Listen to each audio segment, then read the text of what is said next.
제가 사도 바울을 생각할 때마다 부럽고 꼭 닮고 싶은 것이 두 가지가 있습니다. 첫째는 사도 바울의 사역을 가만히 보면 사도 바울은 사람들 앞에 당당했다는 것입니다. 그래서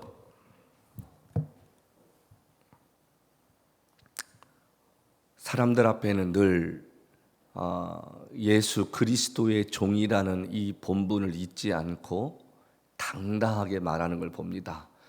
나 그리스도의 예수의 바울은 그리스도의 종이 되어 너희들 앞에 이렇게 사역하고 있다. 늘 그리스도의 종이라는 사실에 대해서 부끄러워하지 않았습니다. 여러분, 종이란 말은 그렇게 썩 듣기 좋은 말은 아닙니다. 누구에게 종속되어 있다는 말입니다.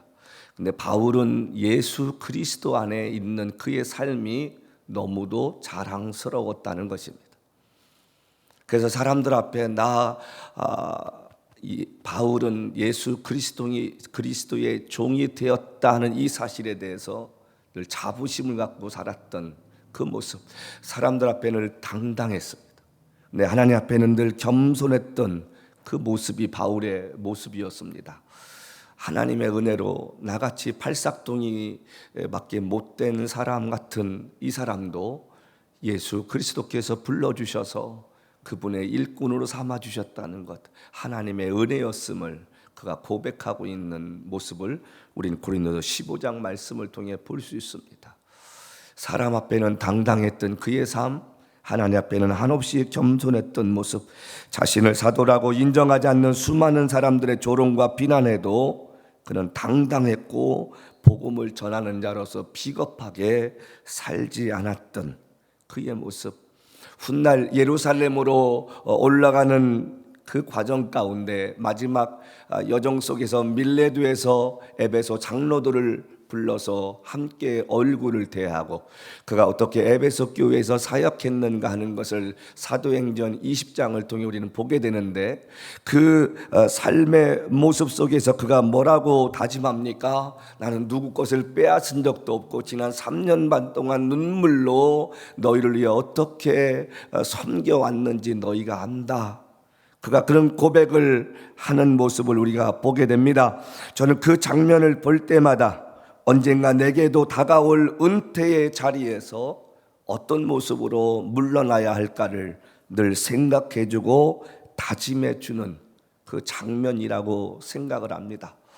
앞으로 얼마의 시간 동안 제가 목회할지 모르지만 정말 성도들을 위해 눈물로 기도할 수 있고, 성도들 것을 누구 말대로 빼앗거나 내 개인적으로 어떤 유익을 취하기 위해서 교회 재정을 쓰는 것이 아니라 내가 할 수 있는 한 성도를 섬기고 하나님 앞에 목사답게 살다가 목사답게 떠나가는 그 자리가 되어야 하지 않을까. 삶을 살아가면서 누구에게 당당할 수 있다는 것만큼 감사한 것이 어디 있습니까, 여러분? 세상에 돈 아깝지 않은 사람이 어디 있습니까? 세상에 자기 시간 아깝지 않은 사람이 어디 있습니까? 그러나 예수 믿는 사람은 그 아까운 것을 누군가를 위해 희생할 줄 알고 누군가를 위해 봉사할 줄 아는 삶이 되어야 할 줄로 믿습니다. 예수 믿는 우리의 마지막 골이 뭐라 생각하십니까, 여러분? 우리는 어떤 많은 일을 하는 것이 하나님을 기쁘게 하는 것이고, 많은 헌금을 하는 것이 하나님을 기쁘게 하는 것이고, 많은 사역을 하는 것이 하나님을 기쁘시게 할 것이라는 착각 속에 살아갑니다. 절대 그렇지 않습니다. 여러분, 그것은 우리가 사역해 가는 한 과정에 불과합니다. 그 과정의 마지막 마무리가 뭐가 돼야 됩니까? 예수 그리스도처럼 누군가를 위해 죽을 수 있는 사랑의 마음을 가질 수 있는 사람, 사역을 하고 기도를 하고 봉사를 하는 그 모든 것의 마지막 결정체가 뭐가 돼야 됩니까? 내가 너희를 사랑한 것 같이 너희도 서로 사랑하라는 예수 그리스도의 사랑의 마음으로 우리가 인생을 마무리 져야 할 줄로 믿습니다. 한국교회는 이걸 가르치지 않았어요. 주의 종 섬기면 복 있다고 생각하고, 그러니까 다 우리 교회, 우리 목사님, 우리 성도, 어제 제가 말씀을 준비를 마치고 잠시 유튜브 하나 뭘 봤는데 거룩한 방파제가 되자 이런 유튜브에 동영상이 하나 떴어요. 그래서 뭔가 했더니 한국 시간으로 토요일 날 서울시청 건너편에 퀴어 축제하는 그 반대편에서 기독교 단체들이 이제 집회를 합니다. 한 옆에서는 퀴어 축제라고 해서 우리 가는 대로 성소수자들이 나와가지고 자신들의 정체성을 이야기하고 하나의 축제처럼 하는데, 그 반대편에서 교회들이 모여서 그들의 집회를 반대하고 잘못된 것을 이야기한다고 대형 전광판에 그런 모습들을 쫙 이게 비춰주고 있었습니다. 그러면서 여러분, 우리가 이 동성애를 막아야 되지 않겠습니까? 교회 안에서도 이런 것에 대해서 우리가 말을 해야 되고, 차별금지법 이거 입법화되는 것을 막아야 되지 않겠습니까? 열심히 이야기합니다. 틀린 얘기 아닙니다. 그런데 여러분, 여기서 우리 한 가지 생각해 보십시다. 왜 교회가 그렇게 외치는데 세상은 교회에 관심이 없을까요? 왜 세상에 향해서 교회가 그렇게 소리를 지르는데 세상 사람들은 우리의 이야기에 귀를 기울이지 않을까요? 무엇라 생각합니까? 여러분, 세상이 악해서요? 물론 틀린 말 아닙니다. 그러나 더 본질적으로 생각해 보십시다. 그렇게 되기까지는 우리 스스로가 그렇게 만들었다는 거예요. 세상을 향해서 교회가 영향력을 잃어버렸다는 거예요. 세상을 향해서 교회가 존재해야 할 이유와 목적을 잃어버렸기에 교회를 향해서 사람들이 관심이 점점 사라져가는 겁니다. 세상을 향해서 우리가 다시 크레딧을 받아야 되지 않겠습니까? 우리끼리만의 예배, 우리끼리만의 축제가 아니라 세상을 향해서 예수 그리스도가 보여줬던 그 모습을 보여주고 순결한 삶의 모습을 보여줄 때 세상이 교회를 향해서 다시 돌아오게 될 줄로 믿습니다. 선교하는 나라는 망하지 않는다고요? 여러분, 그래서 유럽이 저렇게 됐습니까?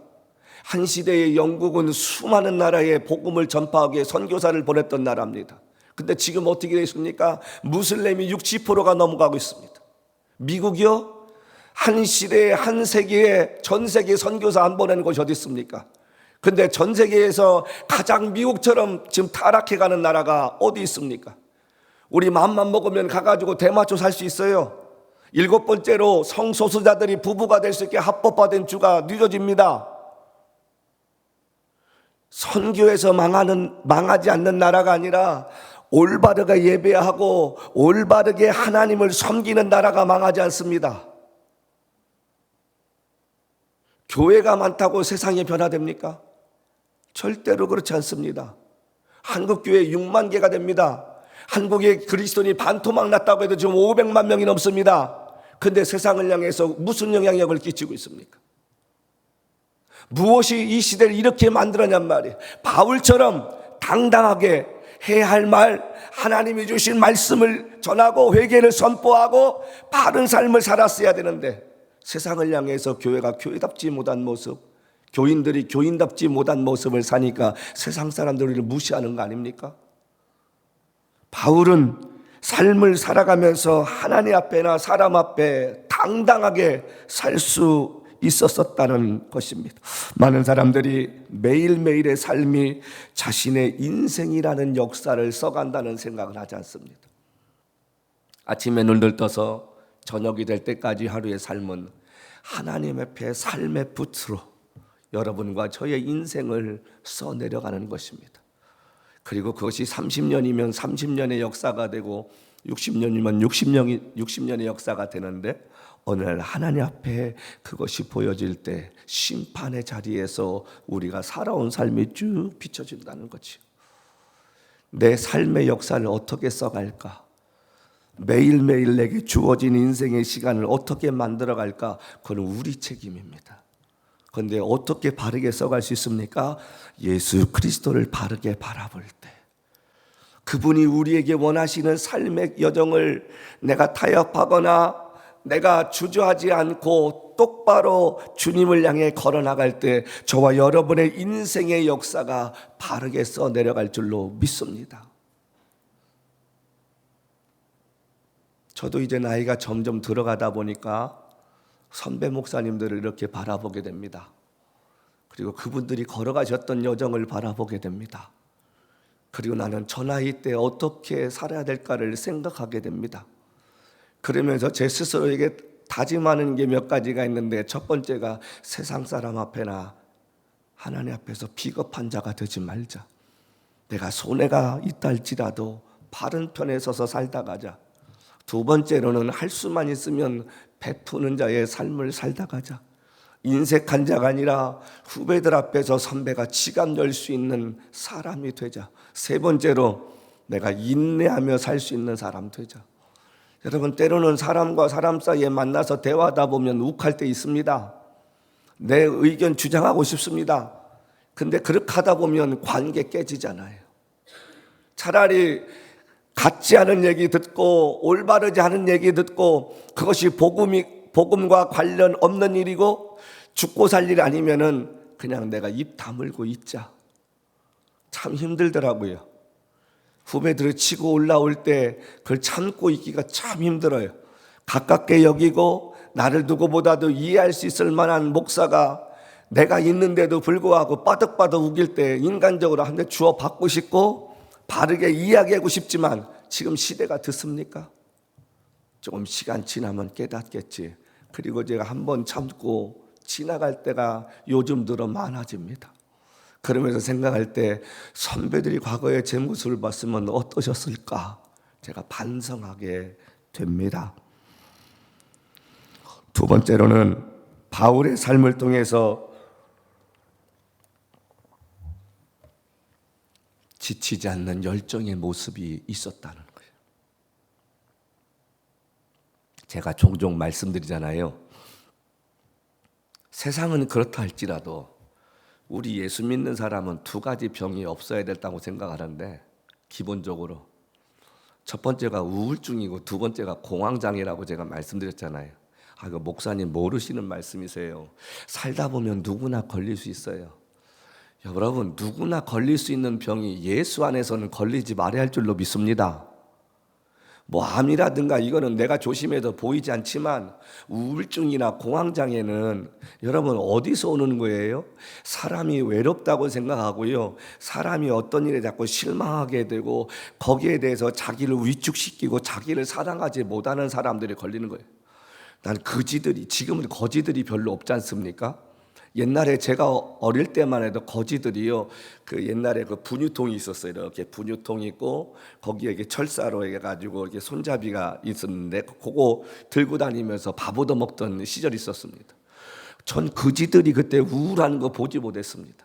거지들은 그냥 늘 행복해 보였었어요. 여러분, 우울증과 공황장애가 오는 가장 큰 이유가 뭐냐면 자존감이 낮아지기 때문에 그런 거예요. 내가 나를 사랑하고 당당해지고 내가 주님 안에서 기뻐하면 그게 올 수 있을까요? 어떤 일에 대해서 하다 보면 실망하게 되고 나 이것밖에 안 되나 보다 루저 같은 마음 들고 실망하고 좌절하고 낙심하다 보니까 자기도 모르게 디프레스에 빠지는 것입니다. 여러분, 우리는 실수할 수 있습니다.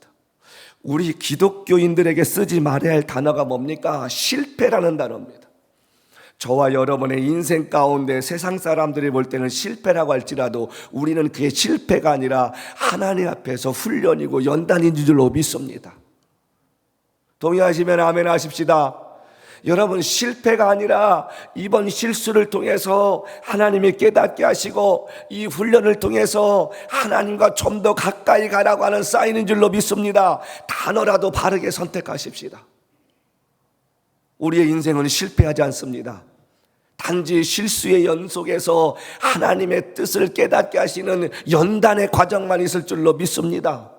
그래서 예수 믿는 순간부터 사람들은 다 젖어가는 거예요. 훈련되어져 가는 거예요. 뭘 훈련되어져 갑니까? 네 인생 네 힘으로 못 살잖아. 내게 맡겨. 나와 함께하면 내가 네 인생 책임져 줄게. 그래서 너 염려를 주께 맡겨버리라. 이는 저가 너희를 돌보심이라. 베드로전서 5장 7절 말씀처럼 세월이 지나가면서 내 인생의 모든 과정을 내 힘과 내 능력으로 하려고 했는데 어느 순간부터 주님께 맡기고 기도하기 시작하는 것입니다. 그게 그리스도인이 되어져가는 과정인 줄로 믿습니다. 우리에게는 절대로 실패의 삶이 없습니다. 훈련과 연단만 있을 뿐인 줄로 믿습니다. 여러분, 사도 바울 보십시오. 예수님을 만난 순간부터 마지막 죽음에 이를 때까지 그의 삶은 고난의 연속이었습니다. 예수님 만나지 않았으면 인간적으로 얼마나 편했겠습니까? 어쩌면 대제사장이 될 수도 있는 운명이었을지도 모릅니다. 그가 예수 믿고 잘된 게 뭐가 있습니까? 인간적으로 보면 매일 얻어맞고 풍랑 만나서 배가 부서져가지고 바다에서 허부적대고 있었고, 또 다시 나오면 사람들이 쫓아와서 저거 사도 아니라고 가짜라고 소리 지르고, 집회하면 집회 방해하고, 그것도 다른 사람이면 동족들이 쫓아와가지고 그런 이야기 할 때 얼마나 가슴 아픈 이야기이겠습니까? 굶주림에 시달려 했던 그의 삶. 저는 그래서 멀지 않은 시간에 우리 성도들의 신분이 해결되어지면 함께 정말 한 주간 예배를 여기서 안 드리고 제가 그리스 가서 드릴 날을 소망하고 있습니다. 우리 성도들과 더불어 함께 휴가를 내요. 다른 곳은 몰라도 그리스 마케도니아 가가지고요, 빌립보까지 바울이 걸어갔던 그 여정을 한번 같이 가고 싶어요. 제가 한번 가봤습니다. 1시간이 넘는 차로 그 거리였는데 이 로마 시대 그 돌로 다 만든 길이더라고요. 그래서 빌립보에서 네아폴리를 통해 가지고 마케도니아까지 오는 그 길을 걸어가면서 바울이 무슨 생각을 했겠습니까? 신라와 그 먼 거리를 걸으면서 어떤 마음을 가졌겠습니까? 다리는 안 아팠을까요? 여러분, 그런 그 고난 가운데서도 지치지 않았습니다. 매를 맞더라도, 감옥에 갈지라도, 배에서 파손되어서 바다에서 허부역될지라도 바울이 쓴 그 서신서 가운데 단 한 곳에 내가 공황장애에 걸렸다, 내가 우울증에 빠졌다, 내가 사역하지 못하겠다, 너무 힘들어서 내가 안식년을 가졌다, 그런 얘기 들어봤습니까? 그는 에너자이저 광고처럼 지치지 않는 열정의 사역자였다는 것입니다. 우리는 사역하다 말고 얼마나 힘들다고 말합니까? 얼마나 지친다고 말합니까? 얼마나 자주 시험 들었다고 이야기합니까? 바울은 그런 삶이 없었을까요? 그렇게 얘기하면 바울처럼 시험 많이 들고 사역 포기하고 싶은 사람이 어디 있었겠습니까? 그래도 바울은 묵묵하게 예수 바라봤다는 거예요. 내가 복음을 부끄러워하지 않으노니 이 복음은 우리를 구원하시는 하나님의 능력이 됨이라. 첫 번째는 유대인에게요, 둘째는 헬라인에게로다. 우리가 그 복음의 능력이 있기 때문에 버티는 줄로 믿습니다. 복음의 능력 때문에 지치지 않는 줄로 믿습니다. 복음의 능력 때문에 오늘 힘을 얻는 줄로 믿습니다. 그렇지 않습니까? 바울은 고난이 올 때마다 여러 가지들로 인하여 고난에 종참할 수 있었음에 감사하고 있습니다.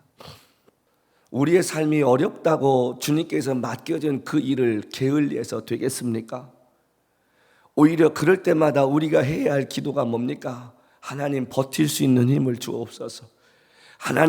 하나님께서 나를 통해 이루실 그 일들을 이루게 하여 주시옵소서. 이런 기도가 있어야 할 줄로 믿습니다. 여러분, 주저앉고 싶을 때마다 나의 등 뒤에서 밀어주시는 예수님이 계시다는 걸 믿으십니까? 내가 포기하고 싶을 때마다 나의 주님께서 뒤에서 힘내라고 응원하시고 계시다는 그 사실이 믿어지십니까? 내가 엎어지고 삶이 끝나고 싶다 할지라도 나를 기다리시는 주님이 저 앞에서 손 벌리고 기다리시는 걸 믿습니까? 오늘 그것 때문에 저와 여러분이 살아가야 할 이유가 있는 줄로 믿습니다. 그것 때문에 저와 여러분이 지치지 않을 줄로 믿습니다. 여러분, 바울이 디모데를 만난 것은 2차 전도 여행 때입니다. 우리 아는 대로 루스드라에서 돌 맞아 죽을 뻔했던 그 자리에서 바울이 이 디모데를 만났다는 것입니다. 한평생 동역자였던 이 디모데를 2차 전도 여행 때 만났는데 사도행전 16장 2절은 디모데를 이렇게 말합니다. 디모데는 루스드라와 이고니온에 있는 형제들에게 칭찬받는 자다. 어린 나이였습니다. 근데 그 어린 나이에 부르심을 받았던 이 디모데와 함께 사역했던 바울, 생각해 보십시다. 우리 로마서 16장 말씀 보면 20명이 넘는 바울을 도와왔던 사람들이 있습니다. 근데 바울은 그들에게도 쓰지 않는 단어를 이 디모데에게 쓰고 있다는 거예요. 세월이 지나면서 디모데를 생각하는 마음이 어땠는가? 오늘 성경은 이렇게 2장 1절은 시작합니다. 내 아들아, 그러므로 넌 그리스도 예수 안에 있는 은혜에서 강하고. 내 아들아, 이 똑같은 단어를 그 바울이 뭐라고 이야기합니까? 내 아들아. 이 말에는 디모데를 어떻게 생각하고 있는지 우리가 짐작할 수 있습니다. 인생에서 좋은 사람 만나는 것만큼 행복한 것이 어디 있습니까? 바울이 고린도전서는 디모데전서는 마케도니아에서 썼다고 늘 생각을 합니다. 근데 이 디모데후서는 AD 66년에서 67년에 쓰여졌는데 로마 감옥에 다시 갇히고 그때 내려가 한참 광기를 부릴 때 이 글을 썼습니다. 아마 바울은 이 글을 쓰면서 자기에게 점점 다가오고 있는 죽음의 시간을 예상했을 것입니다. 그래서 바울은 4장 말씀을 통해 뭐라고 합니까? 디모데에게 속히 내 외투를 가지고 가죽 종이를 가지고 나에게 찾아오라. 그 편지를 받고 디모데가 로마를 방문했을 때 그때는 이미 바울이 죽었던 시간이었습니다. 여러분, 디모데가 한평생 바울이 걸어갔던 그 여정을 걸을 수 있었던 이유가 무엇이었을까요? 디모데는 누구보다도 옆에서 바울이 어떻게 살았는가, 또 어떻게 주를 섬겼는가 보아왔기 때문입니다. 믿음은 가르치는 게 아니라 삶으로 보여주는 것입니다. 예수 그리스도께서 제자들에게 보여주셨던 것은 삶을 통해 가르쳐 주시는 삶이었습니다. 처음 안드레가 예수님을 따르고 싶다고 했을 때 주님은 안드레에게 다른 말 하지 않았습니다. 와보라. 그리고 당신의 하루의 삶을 그에게 보여주셨습니다. 그랬더니 안드레가 돌아가서 형을 데리고 예수 앞에 나오지 않습니까? 기억하십시오. 제자는 가르쳐서 되는 게 아닙니다. 삶을 통해서 보여주는 것입니다. 가르치는 것은 지식으로 갈 수 있지만 삶을 통해 보여주시는 교훈은 가슴으로 와 닿습니다. 저와 여러분이 인생 살아가면서 누군가에게 그런 삶을 살아야 되지 않겠습니까? 디모데가 평생을 주 앞에 헌신할 수 있을 만큼 바울의 삶을 통해 감동받은 것처럼 저와 여러분도 누군가에게 바울처럼 감동을 주는 삶이 되어야 되지 않겠느냐, 그 말입니다. 바울은 디모데에게 당당하게 오늘 이 말씀을 통해 이야기하는데 3절 말씀입니다. 너는 그리스도 예수의 좋은 병사로 나와 함께 고난을 받으라. 여러분이 나와 함께 고난을 받으라, 여기 예수의 좋은 병사, 좋은 병사가 어떠냐면 4절 말씀에 이렇게 해답을 주고 있습니다. 함께 보십시다. 병사로 복무하는 자는 자기 생활에 얽매이는 자가 하나도 없다. 여러분, 좋은 병사는 어떤 사람이냐면 자기 생활에 얽매이는 자가 하나도 없다는 거예요. 첫 번째는 자기 사생활이 없어야 된다는 거예요. 군대는 명령에 살고 명령에 죽는 것입니다. 서울의 봄이라는 영화를 보셨습니까? 저는 보다가 화가 나서 꺼버렸는데 거기 보면 반란군에 가담했던 사람들이 그 명령에 대해서 소중하게 여기지 않았다면 따라왔겠습니까? 그 중에는 잘못된 것을 알면서도 간 사람도 있을 것입니다. 어떤 한 사람은 자신의 상관을 지키기 위해 꽃다운 나이에 반란군과 싸우다가 목숨을 잃습니다. 왜 그렇습니까? 자기 생활이 아니라 명령에 살고 명령에 죽는 군대의 문화 때문에 그렇습니다. 두 번째로 좋은 병사는 모집한 자를 기쁘게 한다고 말합니다. 이 말이 무엇입니까? 여러분, 상관이 명령을 했는데 부하가 명령을 따르지 않으면 무슨 그 군대가 유지가 되겠습니까? 모집한 자를 기쁘게 한다는 말이 뭡니까? 명령에 살고 명령에 죽는 그 군대 모습을 바울이 보았다는 것입니다. 바울의 인생 삶 가운데 그는 예수 그리스도의 명령에 따라서 그가 살고 가라면 가고 오라면 오고 자기 목숨까지 드릴 수 있는 사람이었습니다. 왜냐하면 그가 고백한 대로 내가 그리스도와 함께 못 박혔나니 그러니 이제는 내가 사는 것이 아니라 내 안에 그리스도께서 사신 것이라 자기를 부르신 그 부르신 예수 그리스도를 위해 인생을 드리겠다는 고백이었습니다. 그렇다면 우리가 바울을 바라보면서 바울 같은 신앙을 갖기로 한다면 저와 여러분의 인생도 우리의 시간이 아니라 주님이 원하시는 그 시간에 맞춰 사는 삶이 되어야 되지 않겠느냐 하는 것입니다. 여기에는 두 가지 의미가 있다고 했잖아요. 여기 좋은 병사로 나와 함께 고난을 받자. 좋은 병사로 고난을 받자는 말은 첫 번째로 내가 너보다 먼저 예수의 병사로 살아보니까 가치가 있더라는 거예요. 나이 들어서 누군가에게 배워서 누군가에게 얘기할 수 있다는 건요, 경험해 봤기 때문에 그래. 선배들이 후배들에게 어떤 이야기를 하실 때는 당신께서 먼저 그 인생의 길을 걸어가 보셨기 때문에 이게 잘못된 것이고 이게 좋은 것이라는 걸 아시기 때문에 말씀해 주시는 거예요. 선생님들이 학교에서 가르치시면서 이야기해 주시는 대부분의 내용들은 뭡니까? 당신이 경험하신 그 경험을 이야기하는 거예요. 근데 사람들은 어리석지요? 꼭 자기가 경험해 봐야 느끼는 거예요.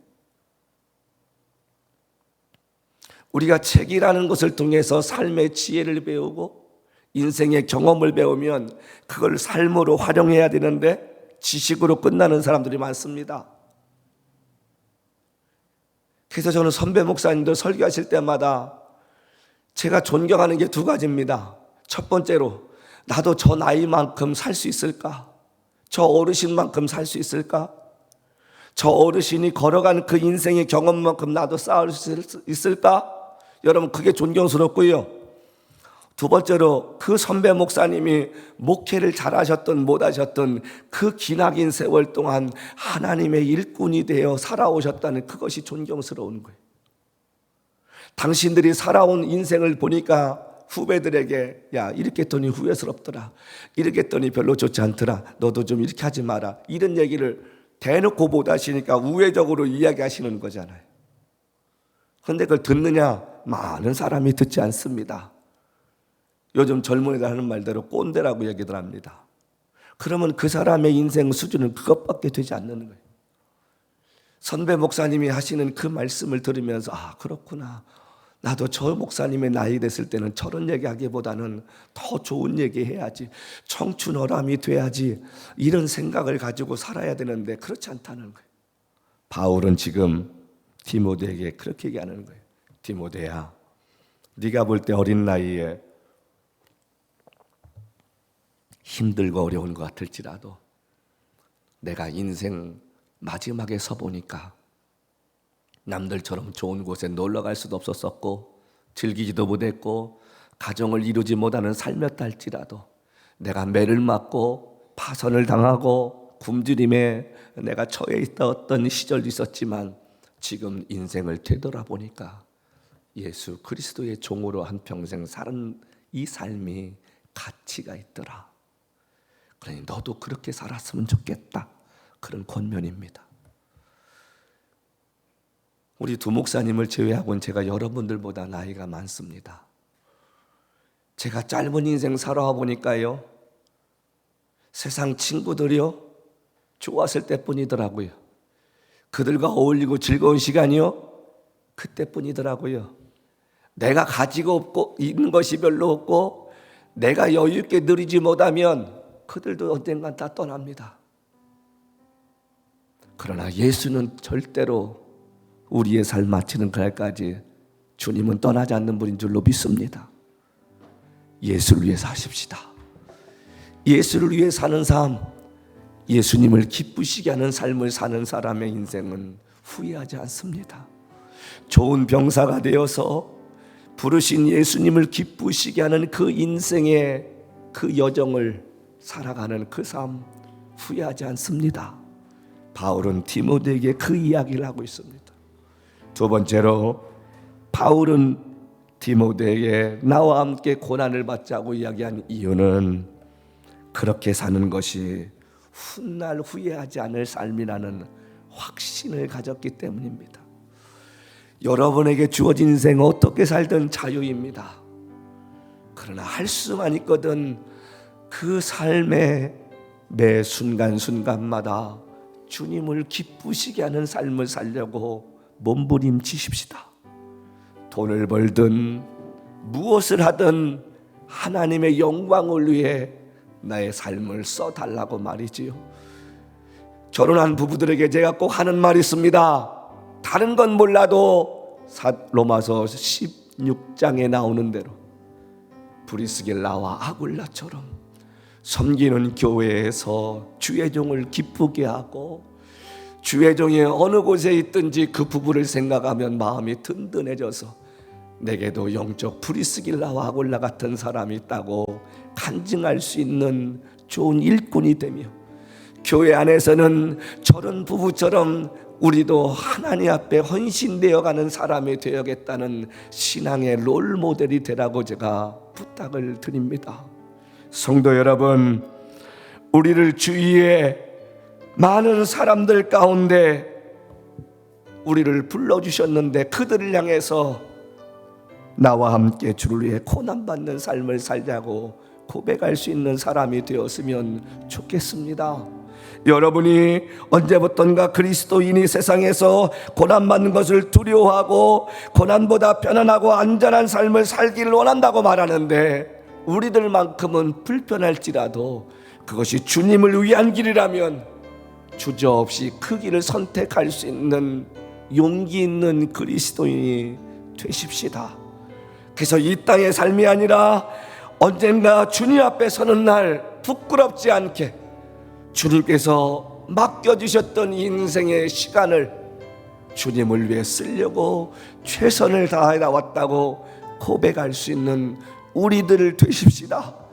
때로는 걷다 보면 눈물이 있고, 때로는 걷다 보면 주저앉고 싶고, 때로는 주님을 위해 사는 것이 포기하고 싶은 삶이랄지라도 지치지 아니하고 열정을 잃어버리지 아니하고 하나님 내게 버틸 수 있는 힘을 달라고, 나를 주님의 영광을 위해 써달라고, 하나님 한평생 주님의 기쁨이 되어 내가 나이 들어 누군가에게 나와 같이 예수 그리스도를 위해 고난받는 기쁨의 삶을 살자고 고백할 수 있는 용기 있는 그리스도의 삶으로 살아가는 우리의 인생의 여정이 될 수 있기를 기도하며 간구하는 삶이 되었으면 좋겠습니다. 이번 한 주간 여러분 주위에 있는 사람을 향해 나와 함께 예수를 위해 고난을 받자고 이야기할 수 있는 은혜의 삶으로 살아갈 수 있는 저와 여러분 되시기를 간절히 부탁합니다.